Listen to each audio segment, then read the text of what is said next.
누가복음 15장 17절입니다. 이에 스스로 돌이켜 이르되 내 아버지에게는 양식이 풍족한 품꾼이 얼마나 많은가. 나는 여기서 줄여 죽는구나. 내가 일어나 아버지께 가서 이르기를 아버지, 내가 하늘과 아버지께 죄를 지었사오니 지금부터는 아버지의 아들이라 일컬음을 감당하지 못하겠나이다. 나를 품꾼의 하나로 보소서 하리라 하고 이에 일어나서 아버지께로 돌아가니라. 아직도 거리가 먼데 아버지가 그를 보고 청허리 여겨 달려가 목을 안고 입을 맞추니 아들이 이르되 아버지, 내가 하늘과 아버지께 죄를 지었사오니 지금부터는 아버지의 아들이라 일컬음을 감당하지 못하겠나이다 하나 아버지는 종들에게 이르되 제일 좋은 옷을 내어다가 입히고 손에 가락지를 끼우고 발에 신을 신기라. 그리고 살진 송아지를 끌어다가 잡으라. 우리가 먹고 즐기자. 이 내 아들은 죽었다가 다시 살아났으며 내가 잃었다가 다시 얻었노라 하니 그들이 즐거워하더라. 아멘. 할렐루야. 반갑습니다. 오늘 이제 장마가 시작할 때쯤 되니까 굉장히 폭염이 전국적으로 더워서 뉴스에 나왔는데 이럴 때 우리 성도님들 항상 건강 유의하시고 또 지혜롭게 잘 이겨나갔으면 좋겠습니다. 누가복음 15장에는 세 가지 비유가 등장합니다. 세 가지 비유가 등장하는데 우리가 참 잘 아는 비유들 중에 하나입니다. 양이 100마리가 있었는데 목자가 양이 한 마리가 이제 집을 나갔습니다.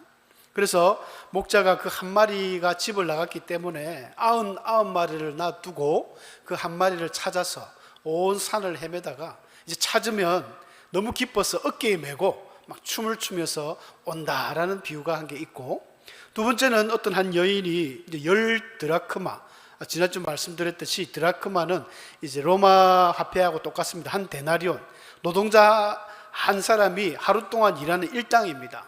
한 15만 원, 20만 원 정도 되겠죠. 10개의 드라크마 동전이 있었는데 하나를 잃어버렸을 때 등을 밝히고 밤새도록 빗자루를 쓸고 해서 그 한 드라크마를 찾지 않겠느냐. 찾았을 때 그 기쁨은 너무 크기 때문에 그 주위 친구들을 다 불러서 또 잔치를 한다는 거예요. 양을 찾은 목자도 잔치를 하고 드라크마를 잃은 사람도 잔치를 한다. 그러면서 이제 오늘 마지막 이제 우리가 흔히 탕자의 비유로 알려진 이 잃어버린 아들에 대한 비유를 또 예수님이 하셨습니다. 우리가 이 세 가지 비유에서 나타나는 공통점이 있는데요. 일단 이 비유를 왜 하셨는가? 이게 중요하죠. 15장 1절에 보면 처음에 그런 말이 나옵니다. 모든 세리와 죄인들이 말씀을 들으러 가까이 나왔다. 예수님께 온 거예요. 원래 예수님이 한 바리새인 어떤 지도자의 집에서 이제 음식을 잡수시러 들어가서 거기서 막 설교를 하셨는데 갑자기 이 세리와 죄인, 유대 사회에서 세리는 참 큰 죄인이었죠. 그리고 그 다른 또 수많은 죄인들이 예수님 말씀을 들으러 왔는데 그 함께하고 있던 바리새인과 서기관들이 기분이 나빴던 거예요. 아니, 이 죄인들이 어떻게 이 자리에 올 수 있느냐 하면서 굉장히 좀 속으로 화가 많이 났습니다. 그래서 수군수군 하고 있었어요. 그때 예수님께서 갑자기 이 비유를 세게 들었던 거예요. 막 죄인이 왔다 그러니까 이제 예수님이 이 비유를 들면서 이런 비유는 세 가지이지만 사실은 공통점이 하나로 뭉쳐집니다. 양을 잃어버렸을 때 그 양을 찾은 목자가 동일한 예수님의 표현이 이런 말이 있습니다. 7절과 10절에 나오는 이야기인데요. 이와 같이 죄인 한 사람이 회개하면 하늘에서는 회개할 것 없는 의인 99으로 말미암아 기뻐하는 것보다 더하다. 양 한 마리 찾았는데 비교를 가만히 보시면 그래요. 비유는 양을 비유하셔놓고 양을 찾았는데 한 사람이 회개하면, 죄인 한 사람이 회개하면 99보다, 죄 없는 99보다 기분이 더 좋다는 거예요. 양이 회개하는 거 아니지 않습니까? 양이 말을 어떻게 합니까? 10드라크마는 더합니다. 한 드라크마를 잃어버린 여인이 그것을 찾았을 때 기뻐서 잔치하는 건 이해하겠는데 예수님이 똑같은 이야기합니다. 이와 같이 죄인 한 사람이 회개하면 하나님의 사자들 앞에 기쁨이 되느니라. 드라크마가 무슨 회개를 하겠습니까? 예수님의 초점은 분명합니다. 죄인이 회개하면 엄청나게 하나님이 기뻐하신다는 거예요. 그 마지막 최종 결론적으로 두 아들, 이 두 아들의 비유를 통해서 이제 사람에게, 양에서 드라크마, 사물 드라크마에서 이제는 사람에게 본론으로 들어갑니다. 유대 문학 기법 중에 한 부분인데요, 비유를 막 들다가 진짜 핵심적인 하고 싶은 이야기를 항상 맨 뒤에 하는 유대의 그런 문학 기법이 있어요. 예수님이 그걸 따라서 드디어 이제 본론을 꺼내는 거예요. 두 아들이 있었는데 한 아들이 우리가 잘 아는 대로, 아버지, 내가 받을 유산을 미리 좀 땡겨달라는 거예요. 선지급해달라. 진짜 아주 참 망령된 아이죠. 어떻게 살아있는 아버지에게 아버지 죽으면 나한테 줄 그 유업 재산을 좀 달라는 거예요. 완전 이건 불효막심한 놈입니다. 이 놈이에요, 놈. 아버지가 참 기가 차고, 아버지가 좀 대쪽 같은 아버지고 참 진짜 엄하신 아버지 같으면 기싸대기 올라갔을 거예요. 이런 버릇없는 놈 하면서 올라갈 텐데, 참 본문의 이 아버지가 너무 좋습니다. 왜냐하면 이제 하나님을 지금 예를 들고 있으니까 하나님이 이 버릇없는 아이가 이야기하는데도 또 재산을 줍니다. 주니까, 아버지 제가 저 사업을 해서 진짜 대박 맞아 성공해서 돌아올 테니까 좀 달라. 아버지가 얼마나 달랬겠습니까? 타일렀겠습니까? 아들아, 그건 옳은 방법이 아니야. 너 그 미래를 알 수 없는데 너 그렇게 한탕으로 살면 안 된다. 열심히 꾸준히 최선을 다해 살아야지. 안 된다. 근데 이 아들은, 작은 아들은, 아버지 됐습니다, 필요 없습니다, 그냥 주세요. 아들에게 또 줬습니다. 줬는데 우리 아시는 대로 쫄딱 망하죠. 쫄딱 망합니다. 허랑방탕하게. 돈도 있어 본 사람이 쓸 줄 알지, 갑자기 돈이 들어오면 우리 졸부라 그러죠. 졸부. 졸지에 부자가 되는 사람. 돈 쓸 줄을 모릅니다. 막 그냥 펑펑 쓰고, 막 먹는 데 쓰고, 놀러 다니는 데 쓰고, 춤추러 다니고, 뭐 좋은 차 사고, 이러다가 하루아침에 거지가 되어버렸어요. 그래서 아무도 먹지 않는 돼지들이나 먹는 그 돼지 지엽 열매, 그것도 없어가지고 못 먹는 처지가 되었을 때 참 자기 신세가 이제 한탄이 됩니다. 아이고, 아버지 집에는 참 종들도 많고 내보다 낫는데 내가 이제 아버지 집으로 돌아가자, 이래가지고 이제 돌아가지 않습니까? 이제 돌아갑니다. 내가 아버지 집에 돌아갔어, 아버지 종으로라도 살아야 되겠다 하면서 돌아가는데, 우리 20절 다 같이 한번 읽어보겠습니다. 앞에도 적어놨습니다. 20절에 같이 한번 읽겠습니다. 시작. 아직도 거리가 먼데 아버지가 그를 보고 측은히 여겨 달려가 목을 안고 입을 맞추니.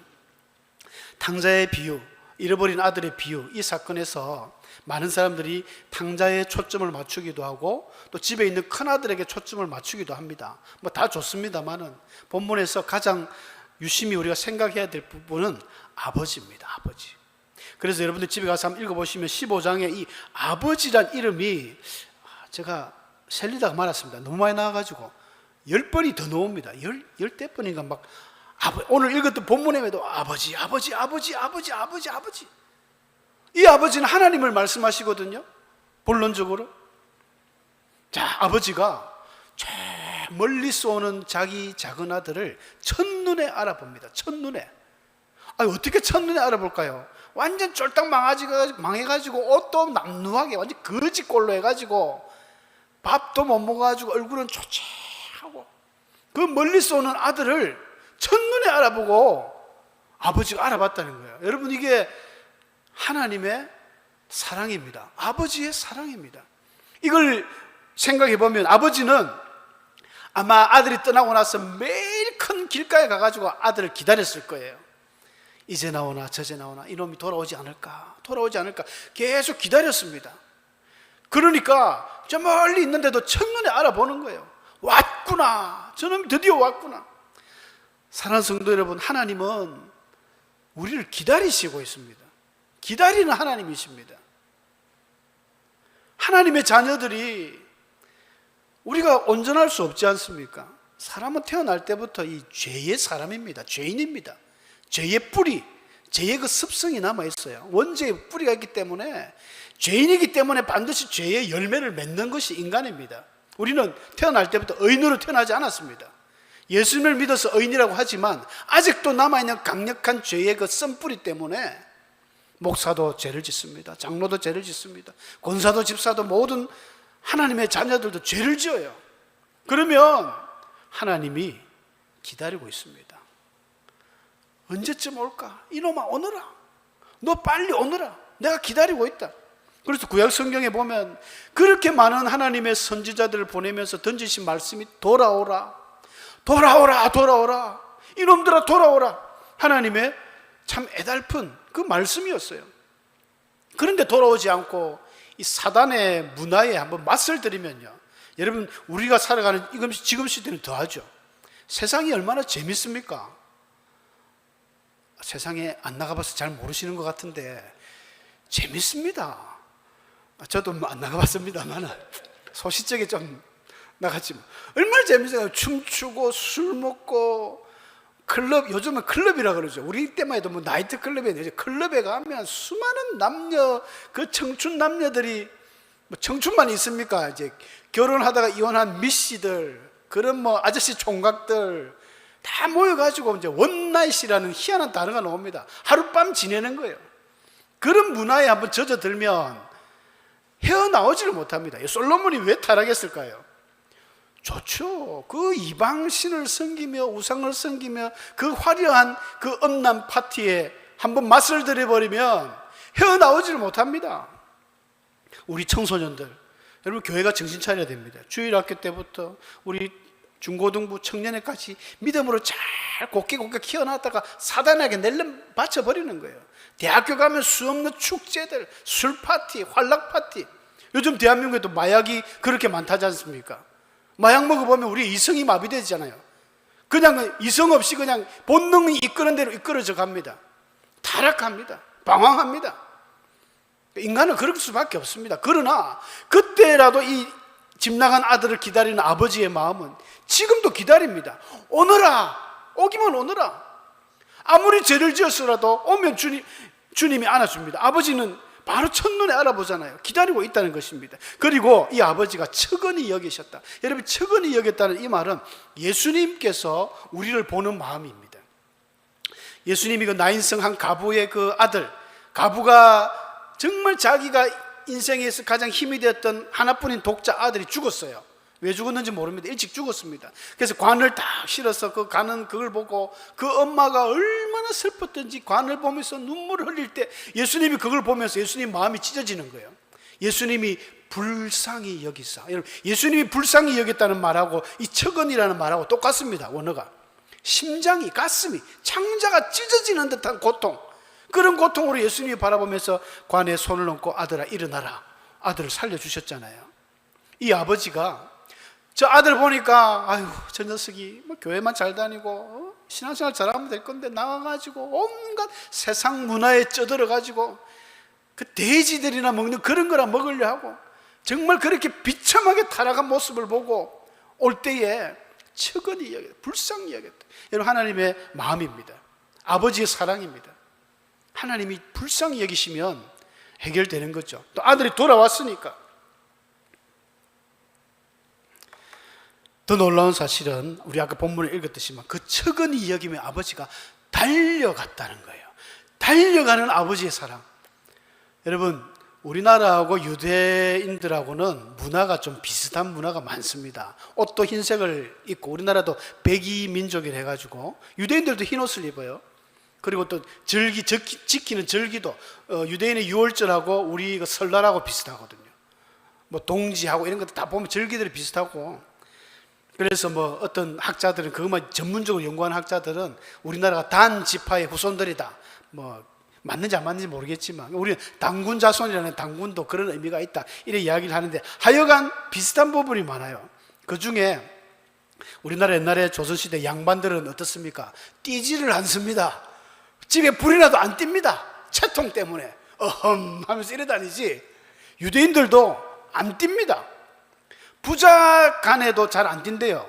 아이고, 그런데 이 할아버지가, 이 아버지는요, 아들을 보고 측은히 막 달려가는 거예요. 달려가는 거예요. 얼마나 반가우면, 우리나라도 그 버선발로, 너무 반가운 사람은 버선발로 달려간다 하지 않습니까? 옛날에 과거 보러 가는 서방님이 과거를 보러 갔습니다. 한양길이 천리길인데 갔다 왔다 한 달이 넘어요. 한 달 동안 서방님을 못 보니까 서방님이 왔다 하니까 버선발로 아내가 막 뛰어나갑니다. 채통도 없이. 너무 반가운 거예요. 그런데 또 한편으로 다르게 생각하면 이 아버지가 아들을 살리기 위해서 급하게 달려간 것입니다. 왜냐하면 신명기 21장 18절 제가 적어놨습니다. 좀 작죠? 이런 제가 한번 읽어드리겠습니다. 사람에게 완악하고 패역한 아들이 있어 그의 아버지의 말이나 그 어머니의 말을 순종하지 아니하고 부모가 징계하여도 순종하지 아니하거든 그의 부모가 그를 끌고 성문에 이르러 그 성읍 장로들에게 나아가서 그 성읍 장로들에게 말하기를 우리 이 자식은 완악하고 패역하여 우리 말을 듣지 아니하고 방탕하며 술에 잠긴 자라 하면 그 성읍의 모든 사람들이 그를 돌로 쳐 죽일지니 이같이 내가 너희 중에서 악을 제하라. 그리하면 온 이스라엘이 듣고 두려워하리라. 여러분, 이스라엘 율법 중에는 반드시 죽여야 하는 죄가 있습니다.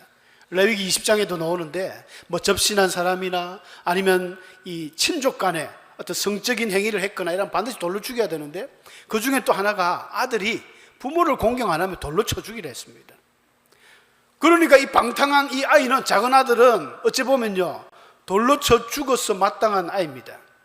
여러분, 저 멀리서 남루한 차림으로 와서 그렇지 아마 동네 사람들이 못 알아봤을 거예요. 설마 저 사람이 저 김씨 집의 그 아들인지 몰랐을 겁니다. 만약에 알았다면 돌 들고 쳐버립니다. 이런 나쁜 패역하고 완악한 놈 하면서 돌로 쳐 죽여도 죄가 안 됩니다. 당연히 죽을 놈이에요. 그 정도 악한 일을 했거든요. 아버지가 혹시라도 누가 발견해서 돌로 치면 안 되니까 더 빨리 달려가가지고 막 와락 아들을 덮어버린 거예요. 내 아들 아무도 손대지 마라. 안 돼.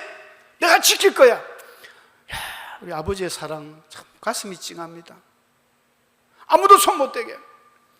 여러분, 가늠하다 현장에 잡힌 그 한 여인을 살리신 예수님의 모습 보십시오.